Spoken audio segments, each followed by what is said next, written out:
اپنے بابا جان کی بارگاہ میں آتی ہے، عرض کرتی ابا جان کیا آپ نے میرے لیے یہ نہیں کہا کہ فاطمہ میرے کلیجے کا ٹکڑا ہے؟ سرکار نے فرمایا بیٹی یقیناً تو میرے دل کا ٹکڑا ہے۔ کہا بابا جان ایک بات پوچھنا ہے، توجہ فرمائیں، بالخصوص ہر ایک کی توجہ۔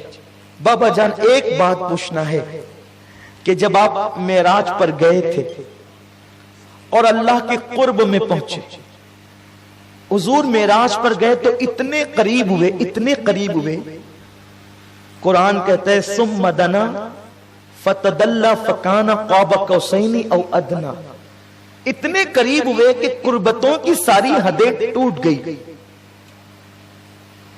یہ قوسین جو ہے نا، قوسین یہ دونوں بھووں کو بھی کہتے ہیں عربی میں قوسین، اور قرآن کہتا ہے کہ وہ رسول اللہ سے اتنے قریب ہو گئے کہ دو بھووں سے بھی کم کا فاصلہ رہ گیا۔ اگر یہ کہا جاتا کہ دو بھووں کے اتنا فاصلہ رہا ہم اندازہ کر لیتے کتنا رہا، لیکن قرآن کیا کہتا ہے دو بھووں سے بھی کم کا فاصلہ۔ سورہ النجم اٹھا کر دیکھ لیں، ہمارے حفاظ یہاں بیٹھے ہیں، علماء بیٹھے ہیں، دو بھووں سے بھی کم کا فاصلہ رہا۔ اب آپ مجھے بتائیں کم کتنا؟ قرآن نے نہیں بیان کیا، اس لیے اتنا یا اتنا کوئی نہیں کہہ سکتا۔ جس بات پر قرآن خاموش ہو گیا ہے، اب کسی مولوی کو، عالم کو، فاضل کو، عوام کو، خواص کو، کسی کو یہ جرأت نہیں ہونی چاہیے کہ اب اس پر منہ کھول سکے۔ جہاں قرآن خاموش ہو جائے آپ کو بھی خاموش ہو جانا چاہیے، یہ ایمان کا تقاضا ہے۔ قرآن جہاں خاموش ہے وہاں تم بولتے کیسے ہو؟ تو خدا نے کہا، قرآن نے کہا کہ دو کمان سے بھی کم کا فاصلہ رہ گیا، یعنی اتنے قریب ہو گئے کہ سارے فاصلے مٹ گئے۔ وہ جلوے ظاہر لمعے باطن میں گم ہو گیا، وہ قطرہ بحر وانی میں فنا ہو گیا، ذات مصطفیٰ ذات خدا میں فنا ہو گئی۔ یہ تو بات ہے۔ تو ابا جان آپ اتنے قریب گئے خدا کے کہ ساری حدیں ٹوٹ گئی۔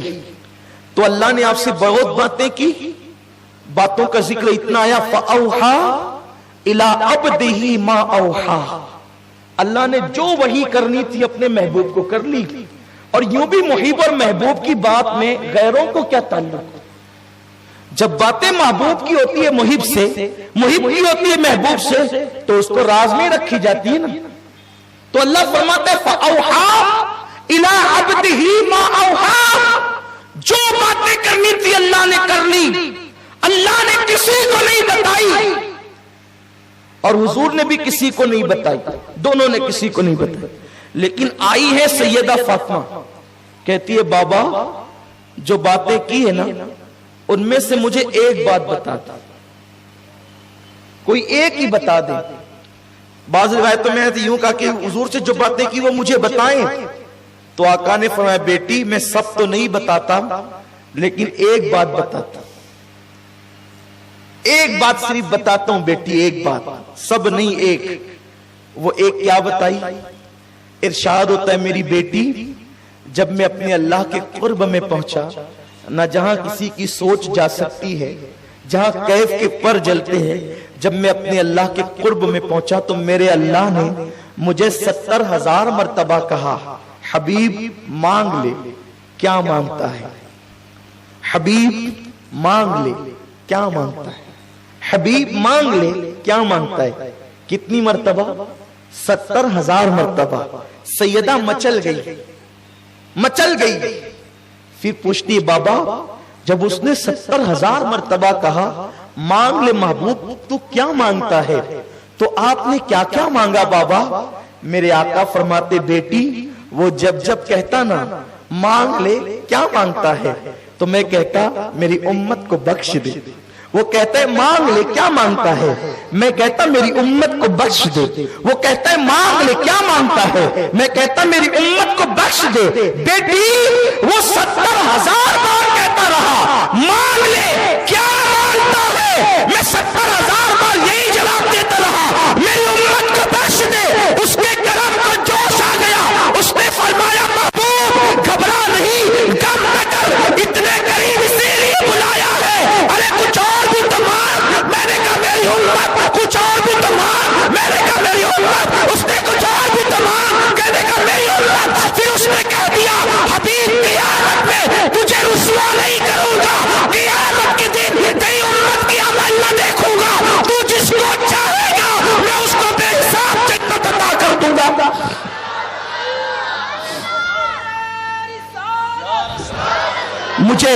مجھے صرف ایک بات بتائیں، یہ حدیث حضور نے 70,000 بار امت مانگا، اس کو معمولی نہ سمجھے۔ خدا کو دیکھ کر مجھ جیسے پاپی کو نہیں بھولے۔ ان میں شرابی بھی ہے پوری امت میں، زانی بھی ہے، چور بھی ہے، غیبت کرنے والے بھی ہے، چغلی کرنے والے بھی ہے، ماؤں کو ستانے والے بھی ہے، باپوں کو اذیت دینے والے بھی ہے۔ کوئی بہت سرخاب کے پر لگے ہمارے اندر؟ سوچو کتنے گندے لوگ ہیں ہم، اتنے گنہگار اور پاپی لوگ ہیں ہم۔ ظاہر سی بات ہے بخشش تو انہی کے لیے مانگی جاتی جو پاپی ہوتے ہیں، اچھوں کے لیے زاہدوں کے لیے تو مانگی نہیں جاتی۔ تو پاپیوں کو حضور نہیں بھولے۔ توجہ، تھوڑی سی توجہ۔ حضرت موسیٰ 70,000 پردوں کے پیچھے سے ایک تجلی دیکھ کر بے ہوش ہو کر زمین پہ آ گئے اور اپنے آپ کو بھول گئے۔ 70,000 پردوں کے پیچھے سے ایک تجلی دیکھی تو وہ اپنے آپ کو بھول گیا، زمین پہ بے ہوش ہو کے آ گئے۔ قربان، انسان سب سے زیادہ اپنے آپ سے محبت کرتا ہے نا، تو خدا کا جلوہ وہ ہے اگر 70,000 پردوں کے پیچھے سے موسیٰ جیسا دیکھ لے تو وہ اپنے آپ کو بھول جائے اور زمین پہ آ جائے بے ہوش ہو کر۔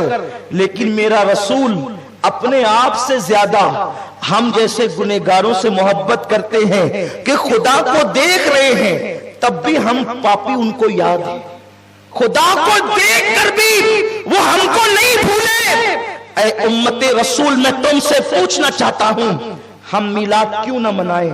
جو رسول خدا کو دیکھ کر ہمیں نہ بھولا، اس رسول کو ہم دکانوں کی وجہ سے بھول جائیں، مکانوں کی وجہ سے بھول جائیں، دولت کی وجہ سے بھول جائیں، گناہوں کی وجہ سے بھول جائیں، کسی کے تانے کی وجہ سے بھول جائیں، کسی کے مذاق کے خوف سے بھول جائیں۔ ہم نے طے کر لیا ہے، کیونکہ حدیث میں ہمارا ایمان ہے، اے پیارے مصطفیٰ، جب تم خدا کو دیکھ کر ہمیں نہیں بھولتے تو آپ کے رب کی عزت کی قسم ہم بھی آپ کو کبھی نہیں بھولیں گے۔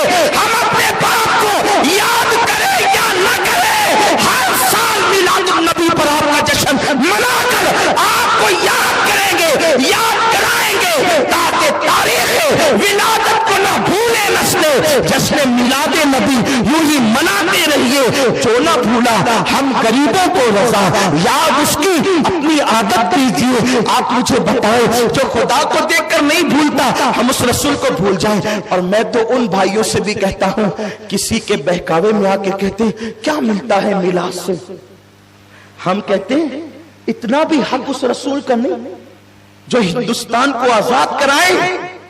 ان کی یادگاروں کے لیے تم مورچے نکالتے ہو کہ بناؤ، نام لکھو، یہ کرو، ہم اس کے مخالف نہیں ہیں۔ اور جو پوری امت کو جہنم سے آزاد کرائیں، اس رسول کا حق ہی نہیں ہے، کچھ حق نہیں ہے۔ انصاف سے کام لو، انصاف سے کام لو۔ اگر کوئی بندہ ایک مدرسہ قائم کرے تو ہر سال اس کی یاد منائی جاتی ہے، مدرسے کا 7 سالہ منایا جاتا ہے، سلور جبلی منایا جاتا ہے، گولڈن جبلی منایا جاتا ہے۔ ان مدرسوں کو مدرسہ بنایا کس نے؟